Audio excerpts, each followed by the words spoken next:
Help me reach 1,000 subscribers. Please like the video and share your thoughts in the comments. The red dress was her final performance, a scarlet announcement of a war she thought she had already won. She descended the stairs, suitcase in hand, a ghost in our own home.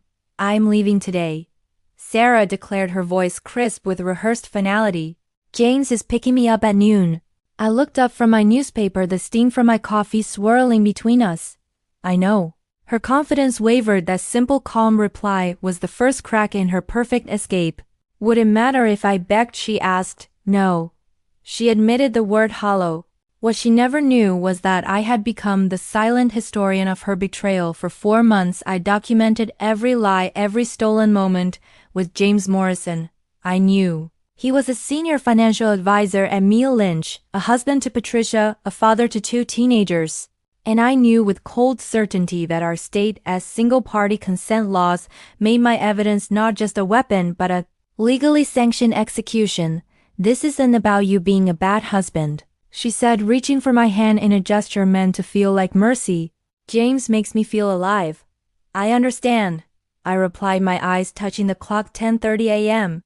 Then she kissed me. It was soft, lingering, a kiss designed as a gentle period at the end of our 8-year story. I kissed her back, knowing it was the last time I would ever touch the woman I once loved. At 11:47 his black BMW slid into our driveway. At 11:48 my finger pressed send on 3 emails that would detonate their world. The first went to Patricia Morrison at her pediatric clinic. The subject line read, "Information about your husband's activities, time sensitive." The attachment held 43 photographs, 17 audio recordings, and 6 videos, a cinematic record of their affair in hotels, in my home, and most damningly in his office after hours.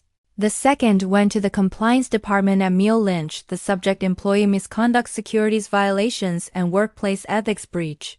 This file was the prosecutor's dream, evidence of James using company resources for the affair, bringing Sarah into secure areas, and a masterstroke recordings of him whispering confidential client information during their pillow talk, a career-ending FINRA violation.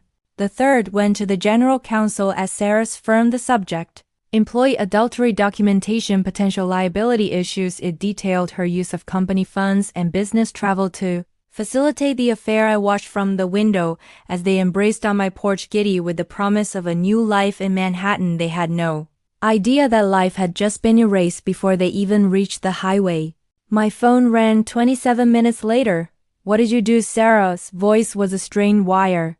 I sent some people the truth. Why is there a problem? James's wife is filing for divorce, taking the kids. His firm suspended him. Sounds unfortunate. You recorded us in our house. I documented adultery on my property. It's completely legal. The silence broke with her sharp gasp. He's not coming to New York, she whispered, the dream crumbling. His lawyer told him not to leave the state. Probably wise, given the securities violations. FINRA takes that very seriously. So does the FBI, actually. I heard the tears now, the ugly gasping sobs of a collapsing reality. But I already quit my job. The lease is signed. Sounds like you have some challenges to work through. Thomas, please, this is my whole life. No, Sarah, these are the consequences of your choices. I'm just the man who provided the documentation. Can we try counseling? The audacity almost made me laugh. After you spent months planning to abandon me, you made hundreds of mistakes. I have them all cataloged. What am I supposed to do now? Start by reading the divorce papers on the kitchen counter. You being served as soon as you return. The sobbing intensified. The apartment, the rent is $2,400 a month. Then you probably shouldn't have quit your job to run away with someone else's husband. I hung up. She returned 6 hours later alone. The mascara was a black river down her cheeks. The red dress now a costume from a failed play. James' BMW was nowhere to be seen. She found the papers waiting along with my settlement offer, her car, her personal belongings, and the $2,600 in her checking account, the house, the joint accounts, my retirement, the very dress she wore. It all stayed with me. This isn't fair, she whispered, the papers trembling in her hand. Fair would have been a conversation before an affair. I said, my voice flat and final. You loved the idea of him. It turns out he wasn't so appealing once his own life was on the line. She signed that night.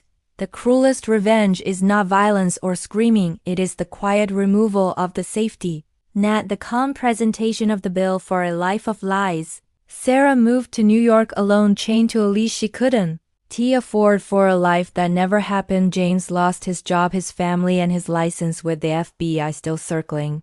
And I kept everything: the house, the accounts, and the profound satisfaction of knowing that justice is sometimes just a matter of perfect timing and impeccable evidence.